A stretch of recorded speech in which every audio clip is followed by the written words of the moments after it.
Don't forget to visit marketingcasts.com to find even more custom curated marketing podcasts just like this one. That's marketingcasts.com. This episode of the CMO Suite is brought to you by Uconnect. Uconnect provides digital solutions and teams to brand CMOs, VPs, and marketers looking for true transparency in the biddable media space. From paid social and PPC to complex platforms like The Trade Desk, brands from across the world have connected to Uconnect. Visit them today at uconnect.com. And No Kid Hungry. We're proud to promote No Kid Hungry and their many initiatives to help kids in need of meals. Visit them at nokidhungry.org. This episode of the CMO Suite is also brought to you by Winmo. Winmo is the most comprehensive and widely used advertising database, providing an unfair advantage to media and marketing professionals nationwide. Winmo tracks every national advertiser, their agency relationships, and key executives within each organization. Get instant media spend, competitor tracking, and industry trend analysis in one easy-to-use application that integrates with all major CRM platforms. CMO Suite listeners receive complimentary trials of Winmo just by visiting winmo.com/CMO Suite. Finally, the CMO Suite is presented by the CMOcouncil.org as their official marketers podcast. The Chief Marketing Officer Council is the only global network of executives specifically dedicated to high-level knowledge exchange, thought leadership, and personal relationship building among senior corporate marketing leaders and brand decision makers. The CMO Council's 15,000 plus members control more than $550 billion in aggregated annual marketing expenditures and run complex distributed marketing and sales operations worldwide. For more information on membership, visit thecmocouncil.org. Let's start the show. You're in the CMO Suite, the podcast for marketers who want to be in the know, presented by Connectivity Holdings. You are listening to Season 5 of the CMO Suite. I don't know if I knew I would actually get the chance to say that with as crazy as the year was last year. As we do pretty much every season when we kick off the season, I am joined by what I would call one of my better friends who I have met through the podcast. It is Shri Rajagopalan. Shri, how are you, sir? Doing awesome. Right now in LA, enjoying 70-degree weather, so can't really complain. But I had no doubt in my mind that, crazy or not, that you are an expert at your craft, that there would be a season 5. So I'm thrilled and that you've chosen to give me the honor to come back and kick it off with you. You and I actually kicked off season 4 last year around this time. It was around this time. It was maybe early March. We recorded about half of our season while I was out there over a 2-day period. And then lo and behold, it was like, well, this thing's going on. What's this going to turn into? 2 weeks later, it was chaos. We ended up holding a bunch of those episodes that we recorded, obviously, because we were trying to be mindful. We had some amazing guests talking about amazing things. And the tricky part for us was, how do you launch that in the middle of some of the chaos? So we held for a while. We held for probably a good 2 or 3 months. We ended up, kind of canceling our back second, half of the season that we normally do. We normally do 2 seasons a year. And I think what we ended up doing, Shri, after consulting with some people, I'm sure I talked to you about it a little bit, was we didn't want to throw that good content away. So we did follow-ups, which we added on to each of those seasons. So if you go back to season 4, probably 2 or 3 episodes in, you'll start hearing us kind of say, stick around till after this episode, and you're going to hear a follow-up on what's happening with this great guest, because we really didn't know what else to do. So it was episode 8 with Ceres Vasquez, Facebook research consultant, where that follow-up really kicked into high gear, and the follow-up was allocated enough time. And I thoroughly enjoyed listening to a guest like the second time from episode 8 onwards, come back and actually append how crazy it is during COVID. But I still got to say, Sean, COVID, no COVID, this CMO Suite podcast has been something that I listen to eagerly and wait for the download every single week. And the quality of the content actually went even better during COVID because people had a reason to come back and then connect what they do for a living with the crazy circumstances we were, which was awesome because then you get real life examples of everything. I think what I missed in the season was I missed that closeness, the way that, when you're sitting next to somebody, we had been lucky enough for iHeart Studios to host us for pretty much almost all of our seasons there. We did most of our episodes in New York. We did some out in Los Angeles, but we always did them in person. I felt like that was really important to be able to kind of build that, rapport and relationship. And so that is a part that I miss. I feel like I lose a little bit of audio quality with that. I think everybody's kind of run into that. So I think, just like when we switched from, I'm old enough to know when we switched from vinyl over to, tape, And everybody was like, oh, it's going to sound horrible. And then we switched to MP3s and everybody was like, you're missing all the quality. You kind of get used to it to some extent. Vinyl to tape, Sean. Speaking of which, when I tell people about my love for, let's say, Jethro Tull and Led Zeppelin, I lose most kids these days. What you're really highlighting here is something I want to point out, which is, you talked about losing the in-person opportunity. I'm reminded of episode 6 with Robin Daniels, the CMO of Matterport. Do you remember that one? They actually have these advanced 3D tech on space, and there was a lot of conversation about WeWork. And how one thing I want to kind of put out there to intrigue people's minds is exactly what you said. We're missing the in-person touch, but to creative technology like what we discussed in episode 6, what you had put out there, you can get past this. And there was a key statement made in that. Number one was you discussed the future of work due to COVID, but the key statement clincher is right towards the end of the episode in the last 2 minutes. And Robin made a statement. He says, constraints spur creativity. And boy, Sean, look, you're doing the podcast, creativity, you're doing it over Zoom. And I'm going to guarantee you right now, folks, this podcast will be out in the press pretty soon. There's a guy that I met, tried to get him on the podcast a couple early seasons in. If you don't follow him on LinkedIn, he's literally probably one of the nicest people that I've met, Shri. He and I are fairly social now. He moved back to, I'm going to say Norway. Now I'm going to get caught. He moved back home to where he's from, and we talk semi-regularly, which is nice. He's at a great company, to your point right now, Matterport, but it was really interesting to be able to talk to him about some of his time at WeWork. Fine. Since you give him love, why don't we share it with episode 12 and Catherine Mobley, the CMO of First Advantage, who made another such intriguing remark, which was headquarters is in Atlanta, but 80 to 90% majority of our executives are all over the world. Talk about a new world order we're living in. This is reality. To your point, Shri, was the fact that we were also able to talk to some people. Catherine was a great example that, that isn't in New York, that wasn't out in Los Angeles, but it did give us some flexibility to come back to some executives that we've maybe wanted the chance to talk to. And because of the fact that we can do this from almost anywhere, I'm in my condo right now. I'm, got my fancy mic up, but you're in Los Angeles. You could just as easily be in New York or almost anywhere else. So, well, I miss the in-studio piece, and I definitely hope that we get back to that at some point, because I think the conversation is perhaps a little bit more interesting. This has given us the chance to kind of talk to people really all over the world. So, Sean, I miss nothing more than you and me getting together in Little Italy at Danico and breaking bread. So that day, hopefully, is not too far away, Sean. But I want to also point out a repeat guest that you had, episode 7, which was Allison Griffin, one of your favorites, actually. Allison, I always root for her. She was just a great first-year guest. We love to bring some guests back. We try to bring 1 or 2 guests back from a previous season, to your point, to kind of catch up. In this season, in season 5, we're going to bring back the CMO for Quicken. I'm super excited to bring him back on, but talk to me a little bit about Allison.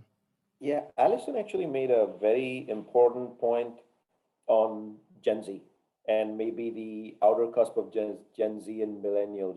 There was a lot of conversation about their priorities, how they've been raised, probably the first generation truly enjoying the wealth of your and my generation, which is really worked hard to achieve what we have and didn't really come from significantly wealthy circumstances. But as a result of which, there was a lot of conversation during COVID. The Gen Zs used to, how eating out is dollar savings not being the highest priority. And, spending, I distinctly remember the statement, $1,200 experiences on Coachella. So we're now in a world right now where for Gen Z, you don't even have the ability to do a $1,200 experience in Coachella.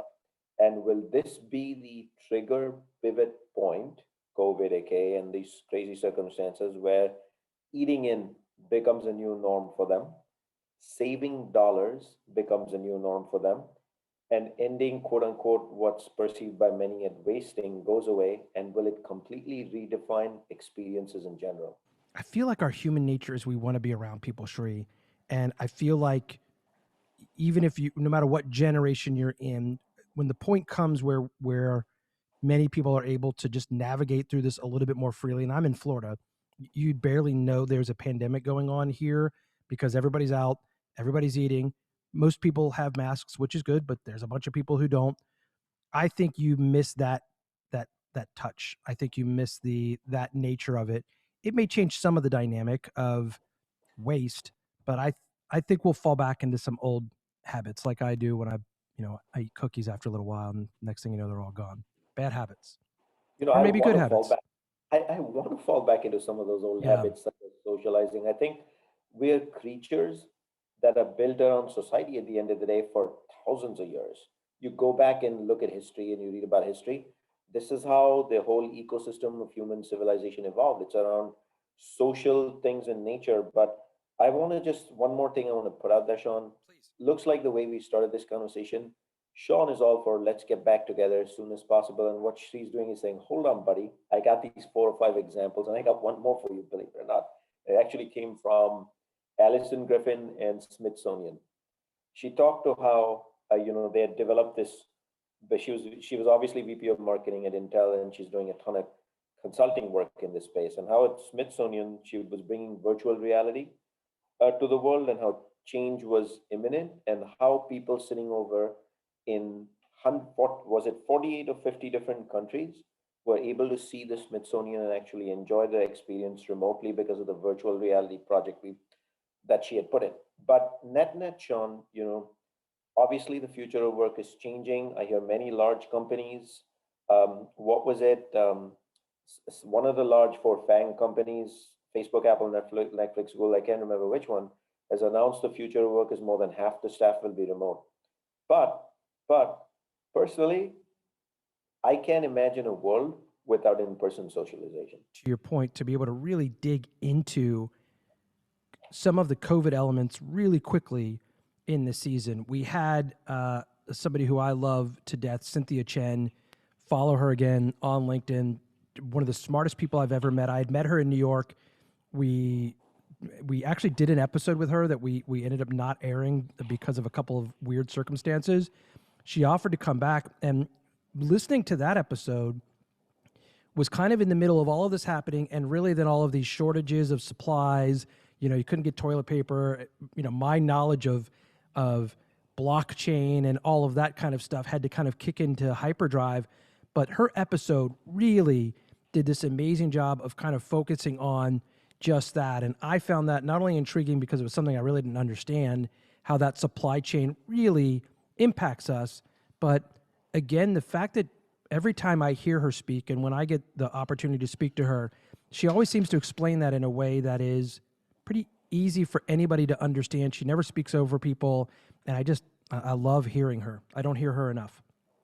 Sean, one of the best things people can do is listening skills and not speaking over people.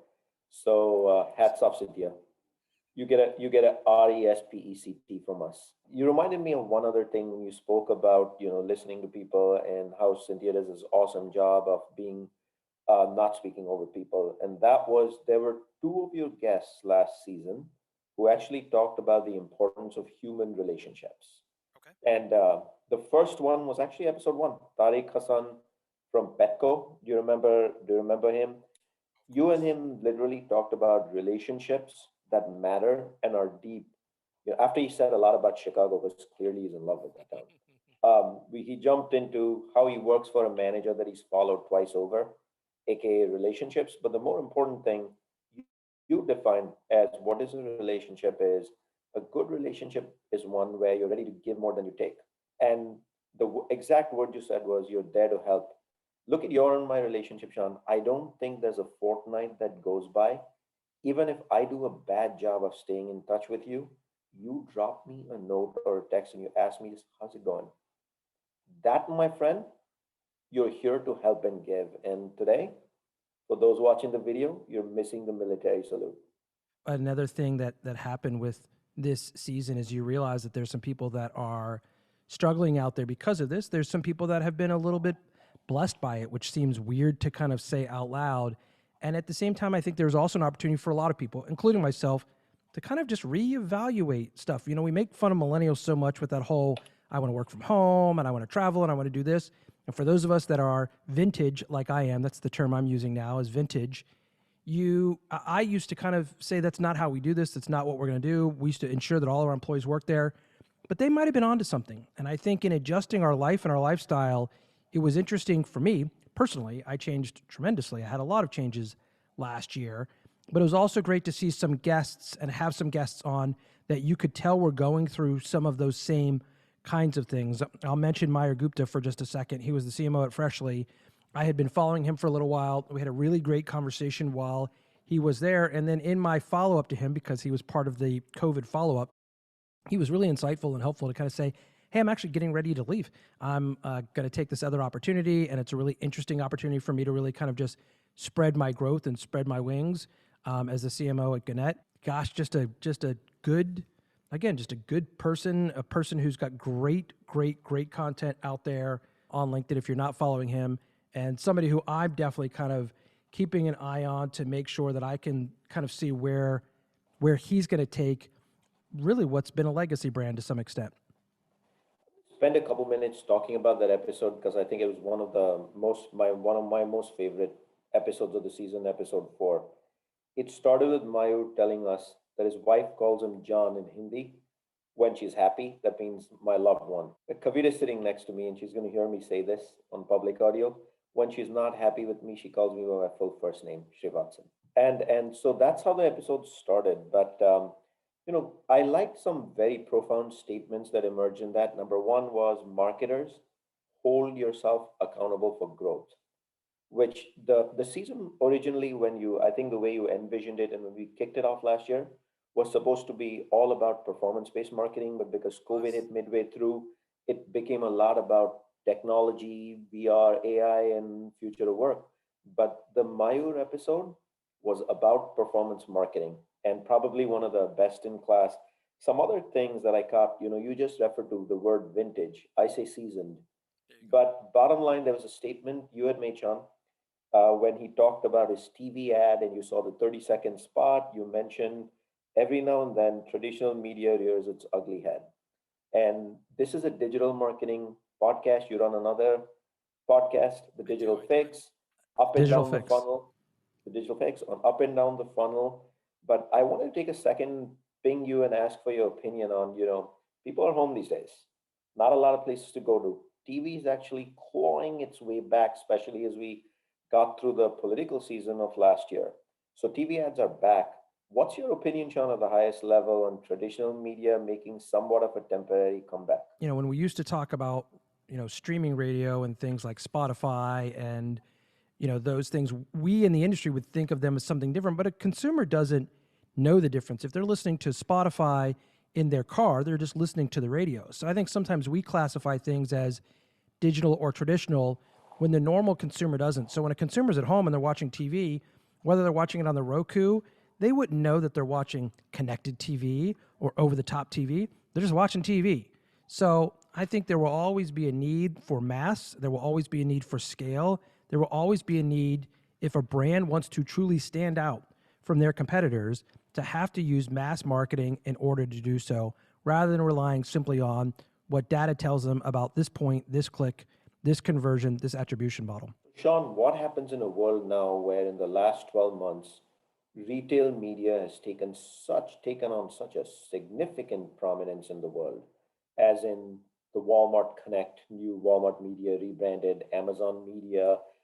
These are all retailers, which were traditionally lower funnel activity, classically e-commerce, are now media agencies. They've come back into the creating media agencies so that in reality, they can really go after the marketing mix. I'm not saying this in a spiteful way. This is good because the attention eyeballs are on these websites.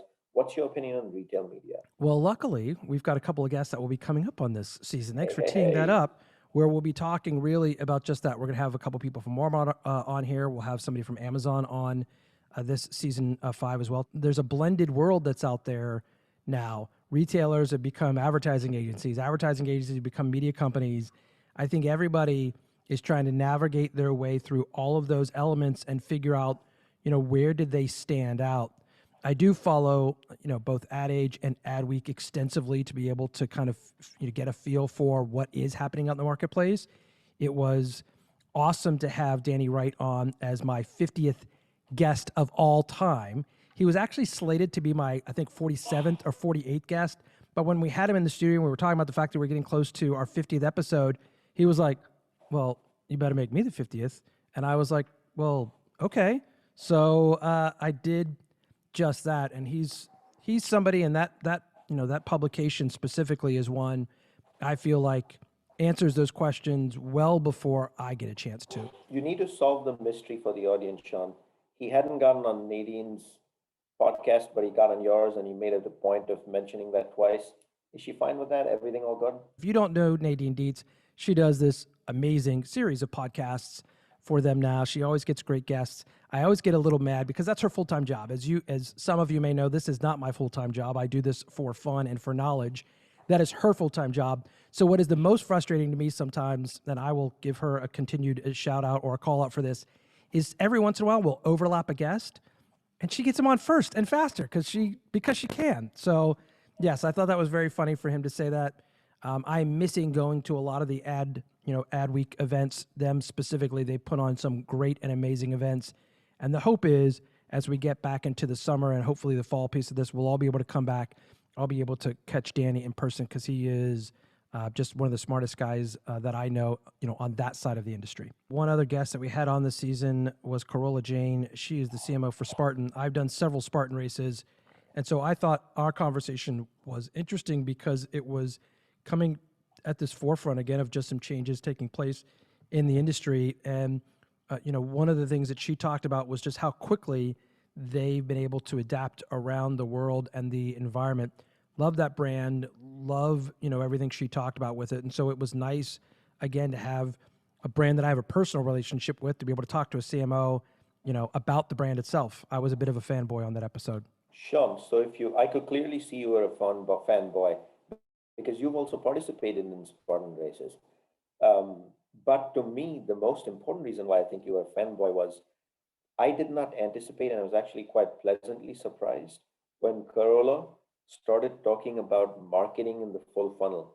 And she actually put out an important number that a lot of marketers today, especially the larger the brand, don't really focus on because they're not retailers and they don't have the bottom of the funnel. They count on retailers, and that is the NPS number, the Net Promoter Score. She talked about Spartan's goal being 80. Do you know, Sean, you're a marketing guy all your life. An 80 NPS score is a record. Yeah. It's a legendary number. And to me, the most intriguing part of that conversation was not the races themselves. It wasn't about events. It's two things. It's a CMO of a race company speaking about a Net Promoter Score, which inherently built into that was a conversation in the use of communities and the use of the community, aka folks like you who actually run Spartan races, automatically generating content. And in Sean's own language and favorite words, content triumphs all. I want to hit on one thing that you said with that, and then I want to pivot just a tiny bit. Again, we are kicking off season 5 of the CMO Suite.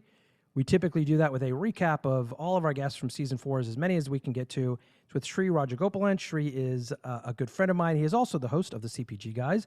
I want to make sure that we squeeze that plug in there once or twice. Second time Sean has said someone else's podcast. I can't believe you didn't put it in there even faster this time. That is a great podcast. I have learned a tremendous amount from that podcast. But one of the points that you just made with that Net Promoter Score, I have unfortunately been running into issue, and I have several times with Adobe.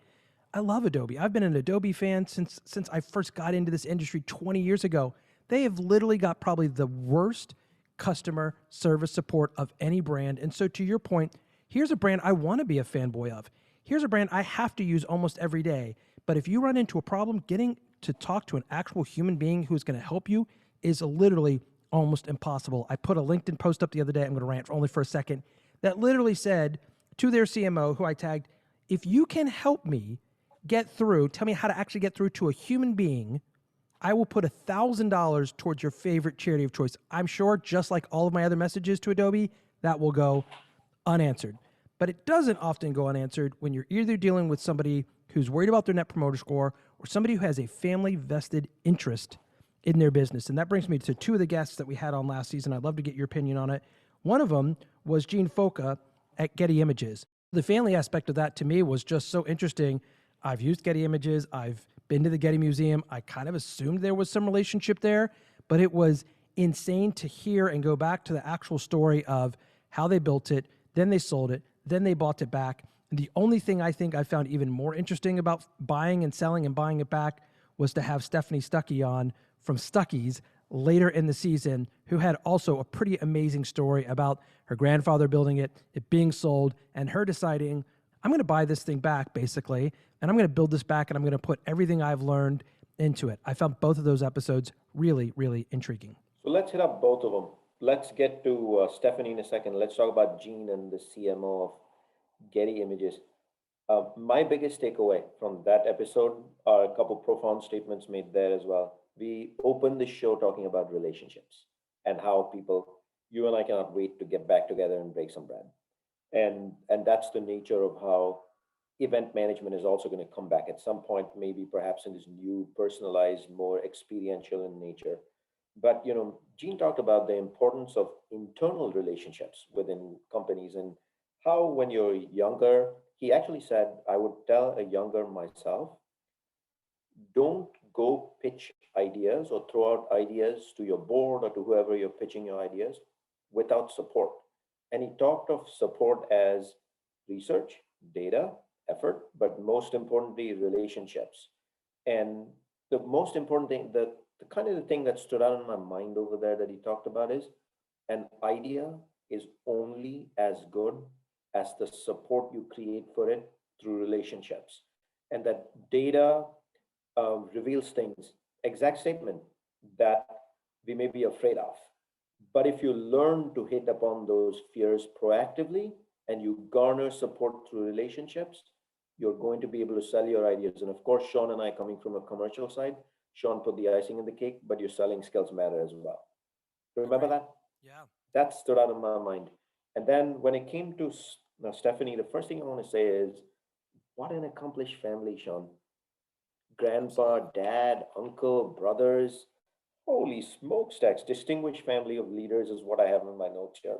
But as I think through entrepreneurship, what stood out to me in that episode was emotional maturity is how she anchored it. The later you start with experience in entrepreneurship, you bring emotional maturity to the plate. You went through a little bit of it this year. Talk Yeah, about Sean, that. I believe You're a life late is stage all entrepreneur. life is all about evolution, Sean. And if you look through my career for the last 7-8 years, whether it was PepsiCo, Johnson and Johnson, Revlon, I was essentially leading the entrepreneurial journeys of digital revolution at some of the largest, if not the largest, some of the largest brands in the categories that they were actually competing in. So I was getting my training, how to compete, getting to know the world's largest agencies. Look, if you go back 8 years in history, I'm not a marketer. I don't know D of digital marketing. Now I can probably run the race with the best in digital marketing, upper funnel, lower funnel, which means now I'm a sales guy who actually understands the value of CPM, CTR, CVR, and can discuss category by category, whether it's a CPM of 50, 10, 8, 4, what makes sense. So I'm lucky that I'm blessed that I got this training. But most entrepreneurs, I think in one of the episodes was James Orsini, the president of the Sasha Group. Behind every successful entrepreneur is an operational rock star.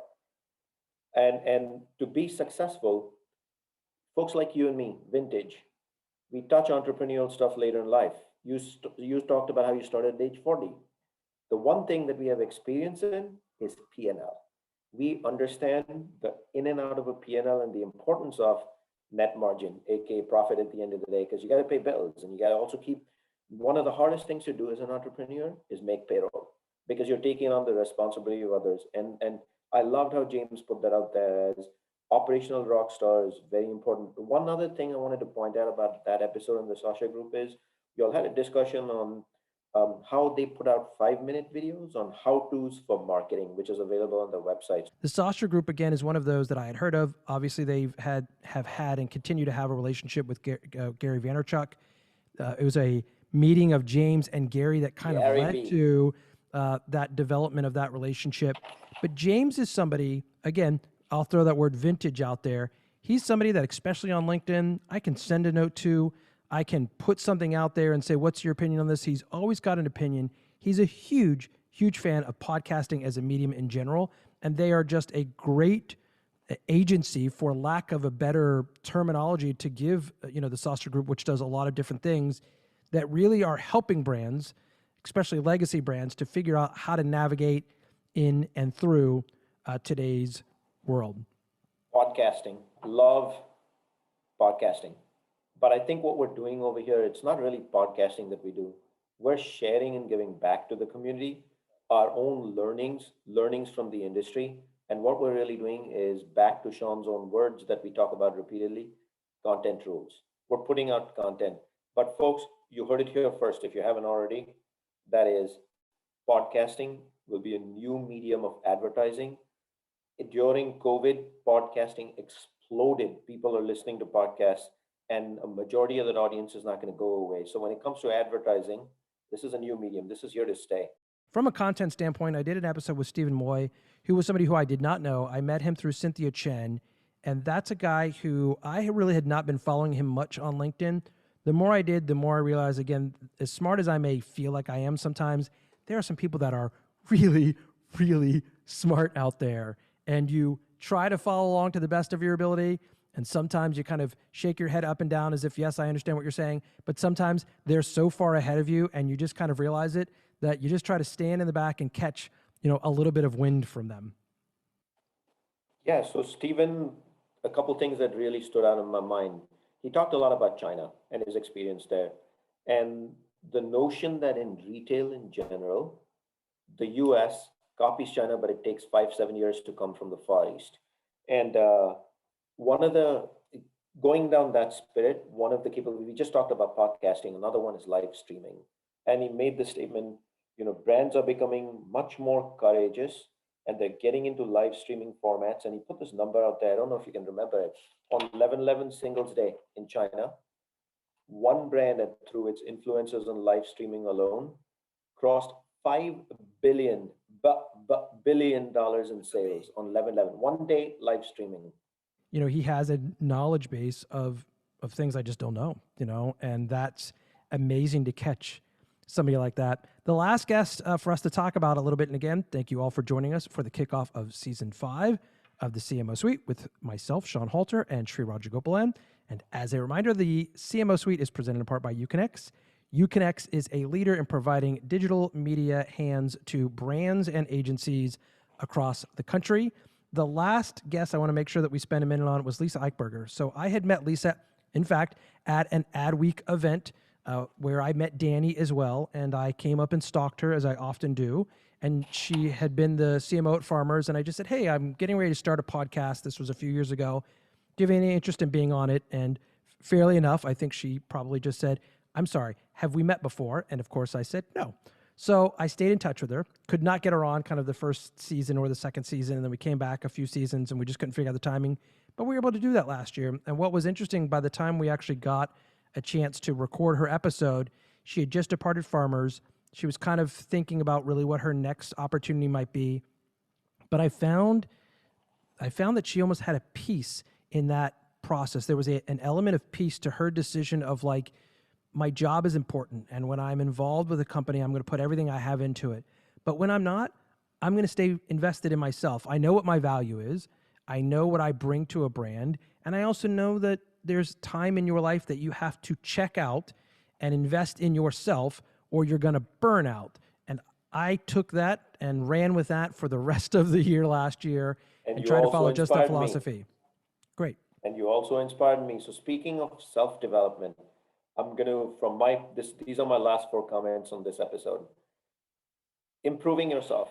Number 1, episode 1, customization anchored by data, members, subscriptions, AI. Folks, these are not buzzwords. Get to know them. Episode 3, multi-touch attribution model. This show is about full funnel marketing. And I loved how Carola talked about, as a Spartan race leader, she actually went into multi-touch attribution for marketing. Folks, there's no reason why you and I shouldn't be in multi-touch attribution up and down the chain. Mayur, how creative triumphs everything else in marketing at the end of the day, and holding yourself accountable through performance marketing metrics. And then I have to wrap up this show from my side, saying Cerise, you're my hero because you talked about Cardi B, Hot 97 Radio, and Colin Kaepernick all in the same episode. And profound. What are folks like you and me going to do, Sean, when there are no cookies to track footprints? I'll wrap with just this. The Cerise episode, that was in iHeart Studios. We were walking down the hall. There was a smell in the air because there was some group next door enjoying themselves. And I think we might have gotten a little secondhand smoke going on in that episode, but it was nice. As always, to see her. She's a friend of mine at this point, just as you are. And I think I'll wrap this episode with just that. I can't thank everybody who's been a guest and who was a guest on my season last year. I am so incredibly excited about those who have agreed to be guests here on season 5. The lineup, when we start putting out the opportunity for people to come on, was, a lot of those were a reach, and we got yeses pretty quickly. We're going to probably have a 16 or 17 episode season. I'm incredibly excited to go through that season, and I cannot wait to hopefully get a chance to see you again very soon, my friend. Looking forward, Sean. Always a pleasure. Honored to have come back and help you open this season as well. You can find us across all of the major platforms. Please follow us on Spotify. Make sure that you follow us on iHeart. Of course, we're on Apple. And thank you all for being listeners over the last several years. This has become literally probably my most favorite part of my life, is doing these episodes and this season and hearing from people who say they've learned something out there in the market, and to know that I've been part of their growth. Thank you very much for listening, and Shri, as always, thanks for joining me on the CMO Suite. Thanks for hanging out in the CMO Suite, the podcast for marketers who want to be in the know, presented by Connectivity Holdings. You're a C-level manager. You shouldn't have to know the difference between behavioral or contextual targeting, but your agency should. Uconnect provides brands and biddable teams direct access to platforms like The Trade Desk, Google, Amazon, Facebook, OTT, and more. Their US-based traders can train your in-house team or provide complete transparency with no minimums and CPM-based service pricing for true transparency.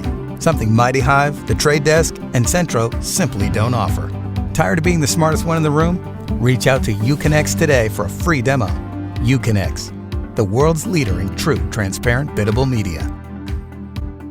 This episode of the CMO Suite is also brought to you by Winmo. Winmo is the most comprehensive and widely used advertising database, providing an unfair advantage to media and marketing professionals nationwide. CMO Suite listeners receive complimentary trials of Winmo just by visiting winmo.com/CMO Suite. Don't forget to visit marketingcasts.com to find even more custom curated marketing podcasts just like this one. That's marketingcasts.com.